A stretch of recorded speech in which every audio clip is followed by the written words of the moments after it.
Hello, നല്ല കടുമാങ്ങ കിട്ടിയിട്ടുണ്ട്. അപ്പോൾ ഞാൻ വിചാരിച്ചു നന്നായി കഴുകി നമുക്ക് ഉപ്പിലിട്ട് വെക്കാമെന്ന്. ഒരു നന്നായി ഉപ്പൊക്കെ പിടിച്ച് കഴിയുമ്പോൾ നമുക്ക് അച്ചാറിടാമല്ലോ. കടുമാങ്ങ അച്ചാർ നല്ല ടേസ്റ്റല്ലേ കഴിക്കാൻ.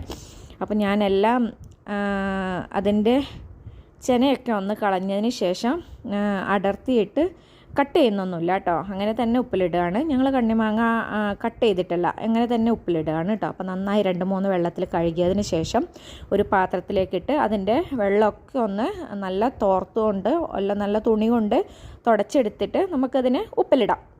ഉപ്പിലിടുമ്പോൾ സാധാരണ വെള്ളമൊന്നും ഒഴിക്കേണ്ട ആവശ്യമില്ല. ഈ മാങ്ങയും കല്ലുപ്പും കൂടിയിട്ട് ഒരു 2-3 മാസം അങ്ങനെ തന്നെ വെക്കുക. കാരണം എയർ പോവാതെ നോക്കണേ. തുണിയൊക്കെ കെട്ടി അങ്ങനെ നന്നായി ക്ലോസ് ചെയ്യണം. അങ്ങനെ ഞാൻ എല്ലാ മാങ്ങയും എടുത്ത് അതിൽ കുറച്ച് മോശമായിട്ടൊക്കെ ഉണ്ടായിരുന്നു. ബാക്കിയുള്ളത് ഞാൻ ഉപ്പിട്ട് വെച്ചു.